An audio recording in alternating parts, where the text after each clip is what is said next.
Welcome to the DL, the podcast show that talks about everything to do with truck repair and diagnostics for the heavy truck and construction industry.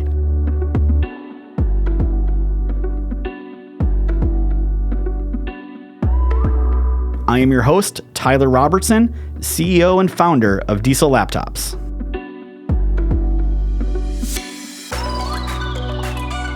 Welcome, everyone, to a new episode of the DL. I'm your host, Tyler Robertson, and today I have yet some more distinguished guests, maybe internet famous, LinkedIn famous at least, guests here. I have Steve Hoke. He is the president of Diesel Emission Service. And I also have Wayne. Wayne is the national sales manager of Redline Emission products. So both of you guys, welcome to the show. Thank you. Thank you. So appreciate it. I appreciate you guys having here. We just got out of TMC. That was just yesterday, right? By the time this episode comes out, a little bit late. What's your experience been like for TMC so far? You guys have been in there for a little bit. Do you have a good meeting? Things go well this week? Meet some people? Well, yeah, we had a great show.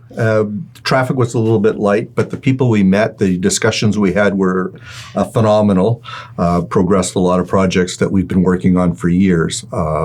Uphill during this time. We felt that way kind of too. Like that first night we did good. We had the open bar. And then the second day didn't seem, it was consistent. It wasn't like packed like I'd seen that place before. So I'm not sure if that coronavirus going around or what's going on. I did see people with face masks though at the airport. Yes, I did as well. Yeah. A lot of people were saying the same thing I was thinking. It was quality versus quantity. It is. It was the people that we met, fantastic people, but not a lot of them. It was amazing. The guy from Ryder spent 30 minutes in there, and they got 38,000 trucks. I'm like, okay, I'll take those guys all the time over a single one. So Steve, why don't you kind of kick us off here a little bit and explain Diesel Emission Services? Service or services? Service. Yeah. All right. So asking the laptops always gets me going. So I had to look at that before. So Diesel Emission Service is a DBA of North State Truck Equipment. Been in business since 1978 on the West Coast. We have 6 locations, 4 in California, 1 in Oregon, and 1 in British Columbia. We have our brick and mortar stores are for truck repair and for servicing emission systems. California mainly for the retrofit systems, and now the OEM 2007 and newer. That's where we came to need the services from your company on the diagnostic side, and we have some similarities that we want what's best for the customer. We want to focus on training. We want to focus on empowering the customer to be able to do their own repairs instead of taking them to dealerships. Dealerships are great for new truck warranties. The service business that we're in, we can give a lot more personal attention to the after treatment systems. One of the other things that Diesel Emission Service does is we have some national brands that we solicit and sell. One of them is Redline Emissions products. Wayne Cochrane is the national sales manager for. We have a distribution group of, he can tell you the numbers, quite a few people in North America, Australia. We're setting up shop in India. We're actually planned to head to South America in May. So there's a lot of opportunities for the after treatment for the OEM aftermarket segment. One of the other things that we're the most proud on, because we like to make things from raw metal, from flat plates of steel to a finished product, is we own the Filter Therm brand of DPF cleaning equipment. We've been doing this for many, many years. We make very good equipment. Not only do we make good equipment, we offer fantastic training, we offer fantastic service, and we want to be a partner with everybody who buys our stuff, give them access to technicians that can solve their problems, because not every mom and pop shop has the background or the knowledge in the after treatment systems that our technicians do. At the end of the day, we want everybody to not be afraid of these systems and understand how to fix these systems. So it's funny. I tell people this all the time, and I am not a fan of the EPA one bit. I think they do a lot of good, but they're also overly restrictive. For the record, I am. Right. But I am a fan with them in the fact that my business doesn't exist without them, really. Correct. Because of all the after treatment systems that have come on these. So I understand why you're a fan as well, right? Yeah. And I do enjoy having cleaner air and all those things.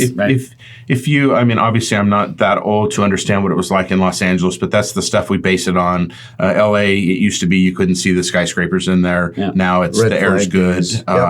There's a lot that goes with that. And because I come from an engine background, we're an engine rebuilder. We have a soundproof test cell at Dyno, and we still deal in new engines, reman engines, and used engines at our headquarters. There is a reason that after treatment is there. The engine manufacturers didn't want to keep building cylinder temperature, cylinder pressure. They kept retarding timing. They had to have something else outside that combustion chamber that could take care of the after treatment or take care of the tailpipe numbers, and that was the easiest one to deal with. Yeah. They could only go so far with the engine technology. Yeah. Well, there's still new engine technology on valve triggering and timing and fuel injection that I believe will get us to even some lower NOx numbers. Sure. But, Yeah.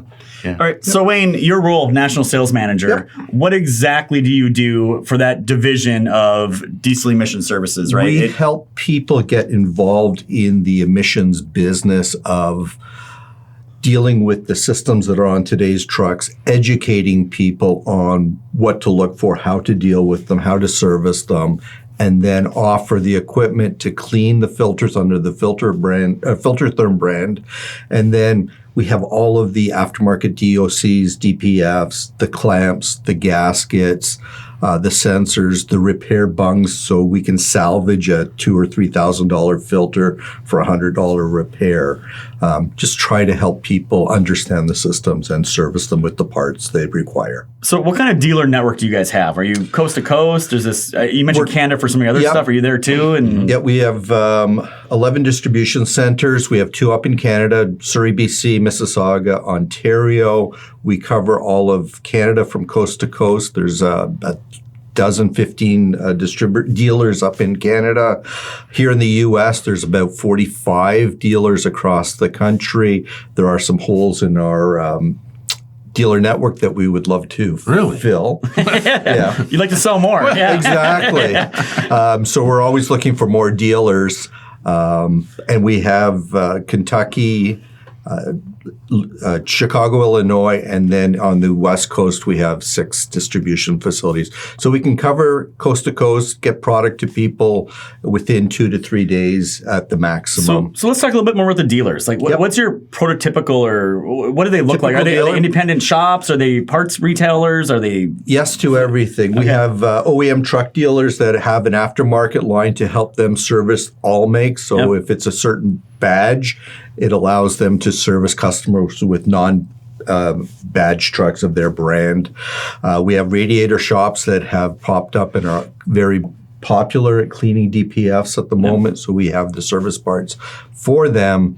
And then other heavy-duty truck parts dealers are getting involved in this industry as well. The nice thing about our product is everything is boxed individually, package, so you're not buying a dozen of something in a shrink wrap package. It's individually boxed and labeled so that if a customer comes and asks at the counter for a Cummins part number, when they're handed the product, the Cummins part number is actually on our labels. So it's a huge convenience for that customer, for the dealers themselves, having the parts boxed. Nothing gets lost, nothing gets damaged, nothing gets misplaced in their inventory, so it gives them better control of their inventory. So I'm sure you got some dealers that are more successful than the other dealers with product lines. Why do you think there's that difference? Like, what do you think, if you had to think about it, makes one of those guys just be able to sell more product or service it more? Is it a sales thing? Is it a marketing thing? Is it a lack of knowledge? It's people's comfort with the product. We help people become experts in this industry, giving them the confidence to be able to go out and sell, have intelligent conversations with the fleets, help them understand these systems better. A lot of people in this industry have a really bad feeling about diesel emission systems, feeling that they're nothing but a headache. We preach proactive servicing of these systems, where when they're buying a new truck, they're often told they can go some fantastic mileage between cleanings, where we preach proactive cleaning, understand your duty cycle, understand how that is affecting the performance of this system. I'll add in a little bit too on the success level. There are people in the same space that you're in that think that people come to them and they'll just sell a part and make a margin. Yep. The people that are successful want to go out and show why they're the leader in their industry, and I don't care what the industry is. Yep. It's not a secret. If you go out to show a customer why you can offer something better than someone else, and you show that you have an investment into their fleet and their success, that's one of the. That's same as you. That's what makes us stand out. People can buy anything, right? It's a value add. Everything we do is a value add. We give you a tech that you can ask any question in the world other than to marry him or something, and he will get you an answer. And he doesn't care if you're a one-man operation in Louisiana or if you're a truck dealer that's stumped at something. Our techs are Master Cummins techs, they're Master Volvo techs, or Master Detroit techs, and really, it's a challenge for them because they want to find the answer for you quickly, and they'll never sell you anything or try to sell you anything. They'll direct you to someone in our network, but their goal in life is to make sure you get taken care of. And when you have that passion, I mean, not sounding weird, but Diesel Emission Service, our tagline is quality drives us. Everything we do is for quality. Quality, and I mean, I'd love to say we're the best at everything. There's some stuff we need some help in or that we're trying to improve in as far as efficiencies and response time, because there's only so many of us. But everything we do is for quality. We want to make the best of everything. We want our dealers to have the best of everything. And we want our dealers to know when they have a problem, we don't run and hide and not answer. We're there. We fly people there. We want to find out why, because when I sell the next 30 of them, I don't want that problem again. So it's just for us, and Wayne's been with us a very long time. It's just we have that drive to be the best, sell the best, and align with the best people in the business. I'm never going to become a diagnostic sales tool place. Why would I? I just tell people to call my friend Tyler, you know? And that's when we talk about our relationships in the industry. Diesel Emission Service on the retrofit side is the largest reseller of retrofits in North America, period. I don't care what brand you want to put out there. We are the largest customer of that company. And there's a trust there. They know that when we sell their product, we follow every step plus some. And that's the cool thing about us. Everybody sends us business because they know they're going to take care of it. No shortcuts. You're a lot like us. We're trying to solve problems for people at the end of the day, right? And at the end of the day, hopefully make money. Exactly. I mean, that's what we're there for. And I have a passion for me. One of my, I get excited when they have hit huge sales numbers. But when I walk out and they're at our headquarters where we actually do the stamping and the pressing and the bending, man, I tell you, I'm like a little kid. When they walk out to a 3-axis CNC press brake and punch in part number 4100, and the machine goes, and the guy sticks stuff in and it bends and it does it, and then it goes out, and you go, that's cool. Nothing like good old American manufacturing, right? Like Exactly. I love it too. So you hit on one of the key points. I was just at HDAW. We met up there as well and everything. And I got asked to speak at one of the sold events, kind of at the tail end of that thing. And it was, what they wanted me to talk about was the future of the service bay. And I think they wanted me to talk about the technology and everything. And I went a different direction, kind of what you guys are saying. I was like, look, those days of you guys doing brake repairs and all these 101 things, brakes are lasting longer, disc brakes are here, transmissions are lasting longer, differentials are lasting longer, engines are getting better with their components. You really need to be really successful at two things, is really the point I homed in on those people with. One being electrical. Things are getting more complicated. There's more emission components, more things going on. And then number two was after treatment. Right. And there's a huge opportunity, I think, for these shops that send out all of their filters to get cleaned to actually buy a machine and do it themselves. Yeah, the payback is incredibly quick when you look at our website and plug in some numbers on the ROI calculator. Oh yeah, we some of the things we do too is if we have strategic partners that can't afford equipment, we rent them equipment. We put equipment in their shop and we show them how to make that money. And very normally within 6 months they go, "Can we just buy this from you?" Exactly. They don't want to pay us rent anymore because they're making good money. And it's really once you get them started on that path of how to solve people's problems, the money follows. It always does. And it's a partnership. I mean, we're not just looking to sell parts. We want to help people become successful in that space. Help them with troubleshooting, as Steve alluded to, with our 1-800 tech support number. Yeah, I mean, as a small guy, we've always been small guys to the OEs. We have something that they don't have, and I don't mean this to sound often or odd, but big companies think that they're personable. They're not. They're so big and clunky and board decisions and timelines, and we're the small owner operators, the mom and pop shops, which that's the background I am. We're nimble, right? Even if we make bad decisions, we make decisions. We get there, and for us, we're only in the relationship business. Everything else is true. It just follows. You walked around here today, right? I mean, 5 years ago, I'm in my garage and dining room table, and I never imagined this, right? Yeah. So, and that's why I started it. It wasn't to make money. Like, I wanted to make a living working at home. But I was like, really, I just want to help people solve some problems here. You're the most passionate person I've ever met. And I love it. That's why you talk about being drawn to people. And if we have a passion for our family and a passion for our work and our passion for life in general, man, you've got it all. I mean, I have it all. I wake up every day to the most beautiful woman. I have my children, which my son is in the studio. He travels the world with me. And he's a valuable asset on the data side for us, because me and Excel spreadsheets, no, I have other people. Get the young guys doing that. I draw an Excel spreadsheet on a tablet and they laugh. They just die. I'm like, I'm too focused on other stuff. I don't have time to learn that. Yeah. And for me, at the end of the day, it's not looking at balance sheets. Balance sheets are awesome. It keeps my wife happy. But for me, it's how many more people do we bring in the business? How many more people do we help make a better business plan for the future? I have so many things in this industry that have been so good to me. I'm like you. I come from a mother-father business that my parents in 78, my mom had a fantastic job at a hardware store, and my dad didn't take a paycheck home, I think, for the first 3 years. They borrowed $100,000 at 23% interest when Jimmy Carter was president. That's why he's not a Democrat. Sorry. And we were frugal. We were very frugal. And when we hit this Carl Moyer program on engine rebuilding, and we grew and we added more square footage and we added people, in 2006, when we entered the retrofit business, it's a funny story. He said, "We're not doing that."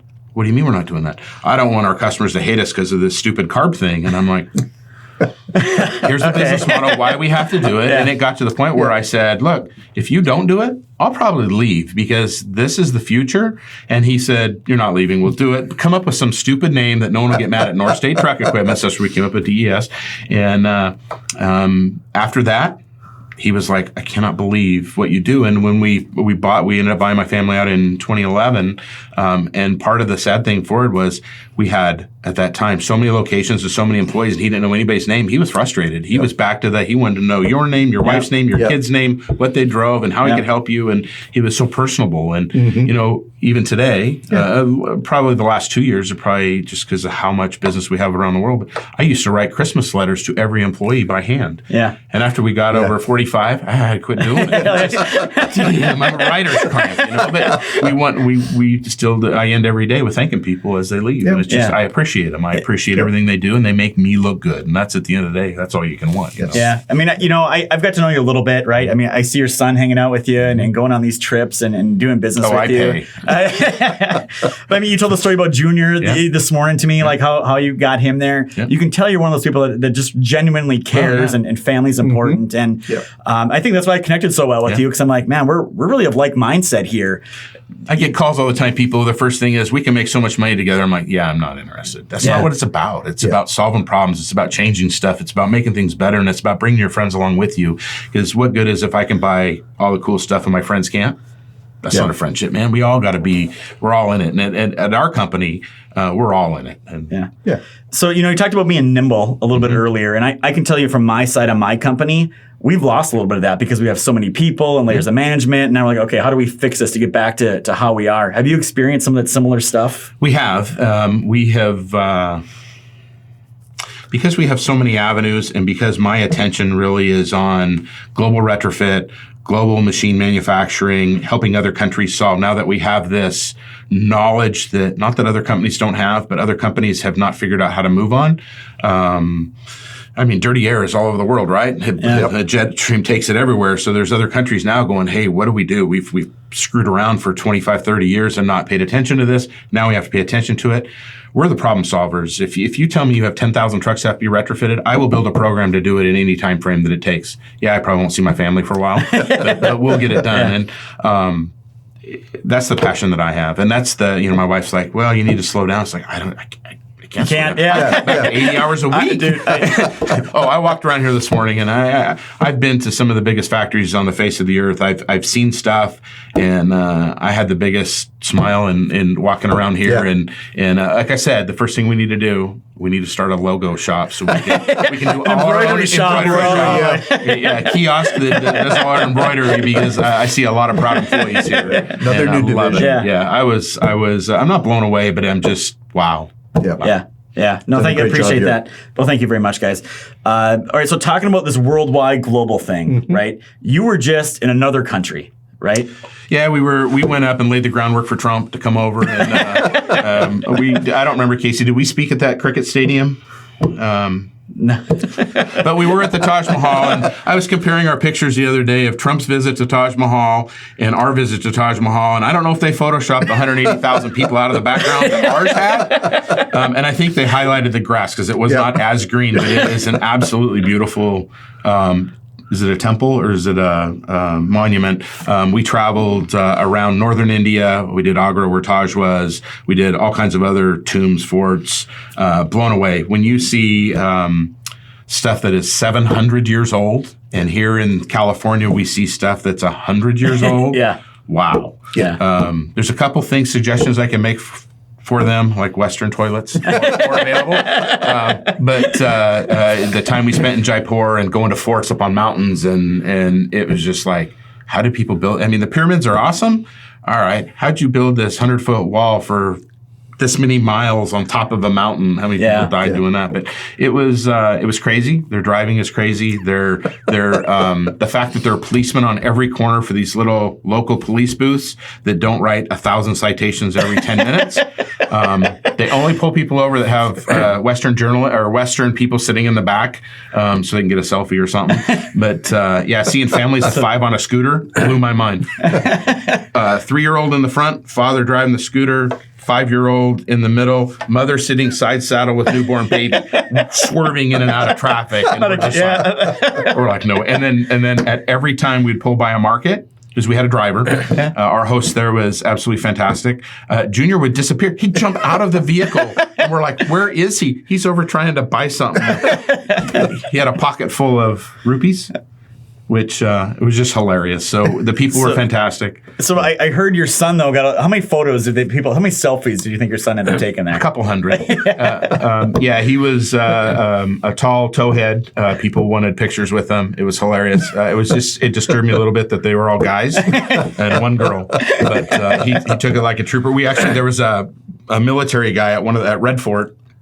And Junior asked if he could take a picture with him, and he kind of looked around and he kind of made the pose and everything. Then his boss pulled up and he was like, it was really funny. But the people, we learned about the Indian culture a little bit, very stone-faced. We always think they're mad. They're not. They're just, we would turn and look at someone and smile, and you'd see the biggest smile, especially kids. When we'd wave at kids, we photobombed literally 100 people's pictures at some of the sites. And a quick funny story, we're at the Lotus Temple, and there's like 500, how old were they? 10 years old, 12-year-olds, girls in red.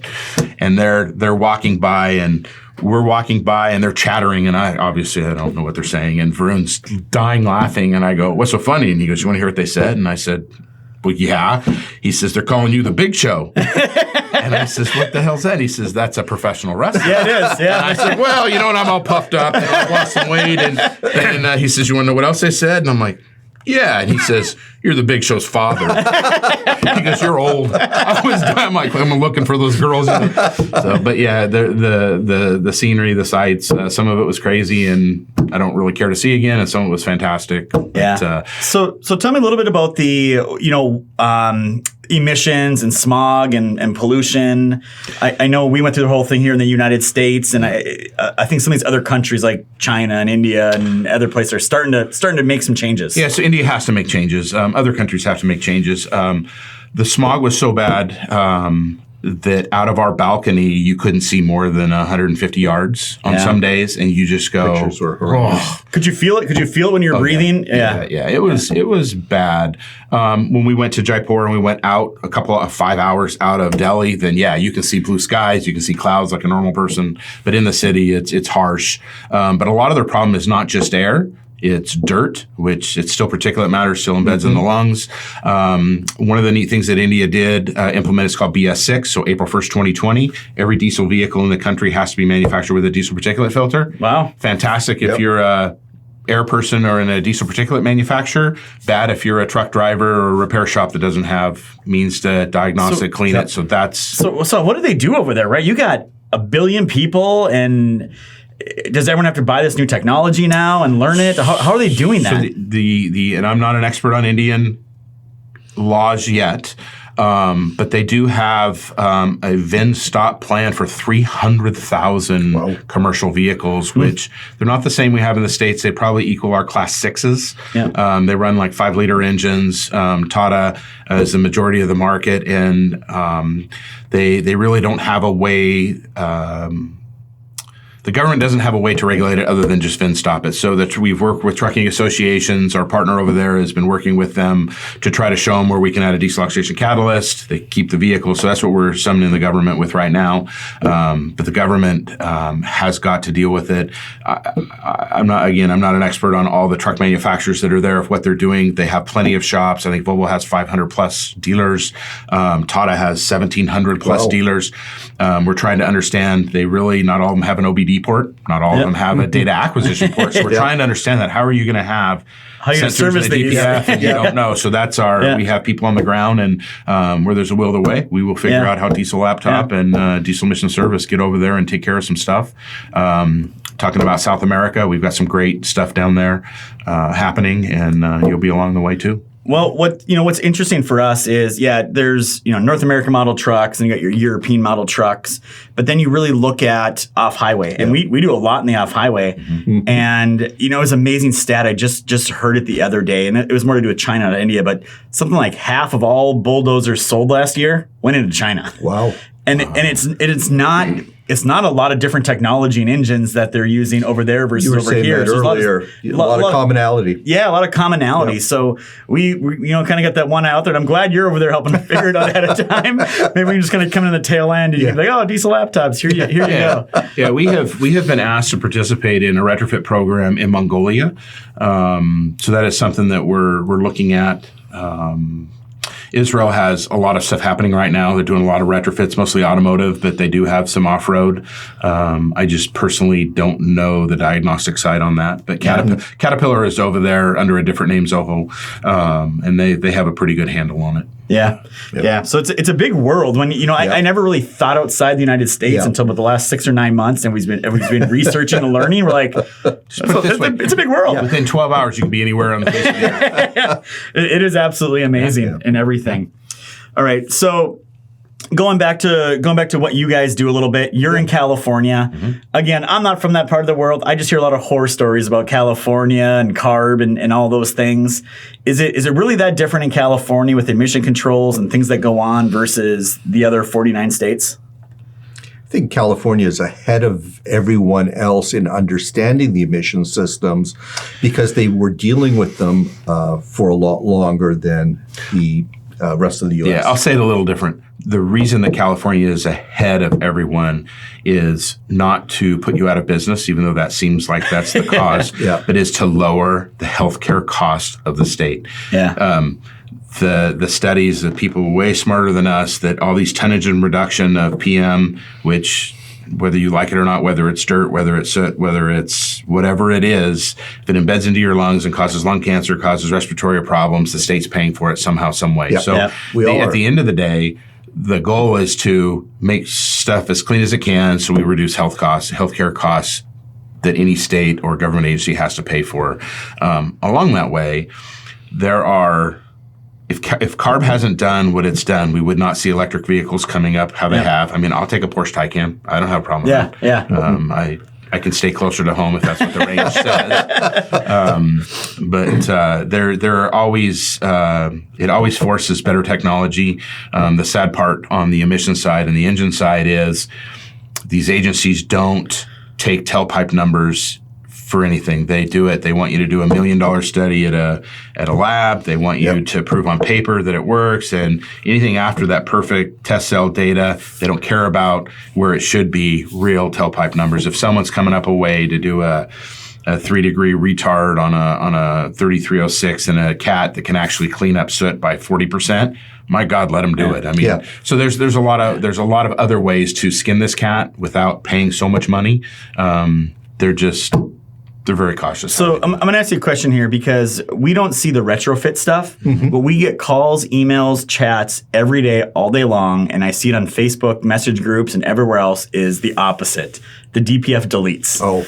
Do people ask for that stuff out in California? Does everyone just know out there that this stuff's illegal? Because the people that we call in, they think it's legal. Yeah. They think it's perfectly fine to do and no one cares. So yes, we've been asked to do them. The company policy is absolutely not. We are so invested in the emissions market on so many different levels that if that one delete could cost us millions. So we're not interested. Absolutely. 2, the EPA has made it very clear that if you're a shop that deletes, you're going to get hit with a $25,000 tampering fine. They actually have in law that it's $25,000 per day. They can hammer you any way they want. Yeah. There are so many things that shops should be doing that it's. I mean, when we push the envelope, all the things out there that people are offering to put on these vehicles, hydrogen generators. I have no doubt that some way scientific data they work until CARB or the EPA says that's a legal product. I'm not interested in it. Yeah. There's a lot of people out there showing the effects or how great these products are. Our company can't touch them. EPA has a process. If you're injecting something into the air, if you're injecting something into the air intake or the exhaust system, it's not legal. It's not legit. It's 100% illegal. We tell people straight up. We even had to make a blog post that spells out, like, here's all the myths and all the things that you think are true that are absolutely not true. Yeah, the delete market in Canada has finally turning some. Ontario, is it province? Yeah. Province of Ontario has finally said enough's enough. Yeah. Alberta has put up some that if you travel from Saskatchewan or Manitoba with a delete, Alberta will turn you around, not even let you enter if they catch you.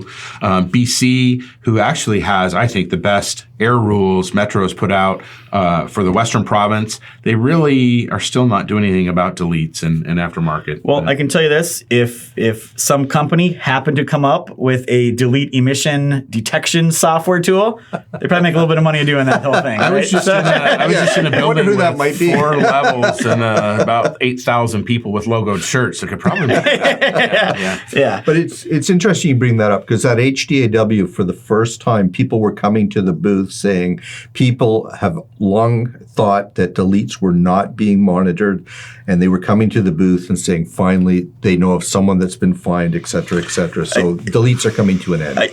I see people posting photos and on Facebook groups of their fines, and in California, what one guy just said recently, a couple of weeks ago, is he got nabbed. I was at a weigh station or inspection plant, what it was, and they literally towed him all the way back to the state border line. And we're like, pay your bill if you want your truck back. And by the way, there's the fine as well. So it's no joke when you get caught. And it's expensive to remove a delete or to put it back. Because you have to go back to OEM parts. So we have financing companies contacting us because they're financing a truck to somebody who deletes it, and then it gets repoed. And they get not only the repo truck back, but now they're going to put all the emission stuff back on it. And they're like, we just need a way to tell if it even has that problem or if someone's tampered with it. So it's a problem. I think a lot of people are coming up with solutions, and where there's problems, there's solutions, and there's ways to make money at the end of the day. So it'll be really interesting to see how this all works out at the end of the day. And I got little kids. I'm glad our air's cleaner at the end of the day. So I get it, the healthcare costs, and we all want to breathe and have a happy place to live. And the other countries in the world are where I live in Redding, California, that I stare at 3 mountain ranges. I'm in a horseshoe of mountain ranges and lakes and whatever. And even on cloudy days, I get pissy because I think maybe we should do something to clean up clouds. But we stare at some pretty cool mountains. Well, California's figured a way to charge tax for the air they breathe, so maybe they'll figure a way on clouds. Well, very cool. So I really appreciate you both coming in here and just talking about emissions and business and everything else. So just parting words, Steve. What did I miss here? Anything I missed you'd like to talk about, or how do people get a hold of you? What did I miss? Not about us. des.direct is our website if you want to see some of our cool smiling employees and some of the stuff we do, some of the cool trucks we've done. If you ever have any questions on after treatment, you can always call and ask any question you want. If you need aftermarket parts, go to rep.direct. That is a dealer site that will show you cool video. Really neat video. We have an ROI calculator. If you're thinking about buying DPF cleaning equipment, you can put how many filters a week you think you're going to clean, how much you think you want to charge, and how much you want to spend on equipment, and man, it'll give you an ROI. It always works out better than you think. And it's got get into the business. It's got the best crossover information in the industry. We have the best crossover information in the industry. We know how many of our competitors use our site. Really cool about data analytics. I'm going to start charging some of you. We give it to them, no charge. But, we're always out to make things better, and I think that's where the relationship is with you. And I'll tell you, today blew my freaking mind. I know. I mean, we know it's just cool, right? Yeah. Seeing it's one thing, then hearing us talk about it. Yeah. It's that. It's not even that. It's seeing the people with a passion, right? Yeah. I mean, to me, that's what it's all about. If you walk in a room and a guy's like, "Fucking Tyler's walking," these people are all excited. Of course, someone brought donuts to every room in this place, which buttered them up well, which was fantastic. and we even tagged Dustin Carnes' death. Sorry, Dustin. Cheap promo. But yeah, no, we love the crew. Can we talk about the training? Yeah. You mentioned Dustin Carnes. I totally missed the whole training thing. So go ahead and talk about what's coming down here. Well, so this redneck company from the East Coast asked us if we wanted to put a training facility in. So we leased another building. Don't tell my wife. She does not know yet.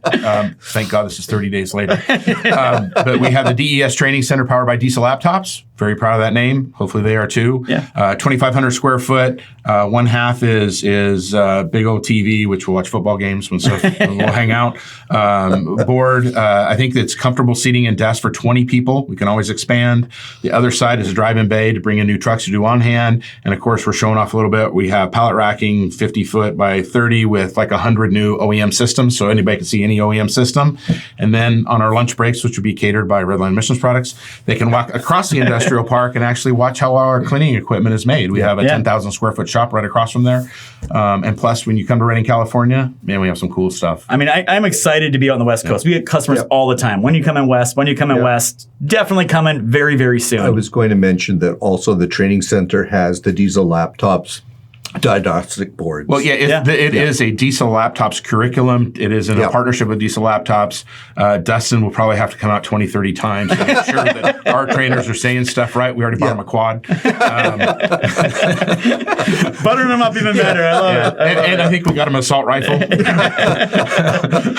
But, all right. Wayne, awesome. what did I miss on your side of the equation? I think we've covered it all very well. Thank you very much. Really impressed by your facility. Thanks. Yeah, no problem at all. If they want to get a hold of you or be a dealer or have that conversation, what's the best website? You got the website for Redline Emission product, www.rep.direct, DIRECT, and phone number 888-295-4670. Awesome. Well, again, thank you very much for you guys spending the time. I know you took a day out of your time to come here and spend it with us. We were going to go play golf. So. A little cold out here in South Carolina today, but so very good. Thank you very much, guys. And again, thank you to everybody for listening or watching us on YouTube on the DL. This is another great episode, and thank you for watching. Diesel Laptop rocks.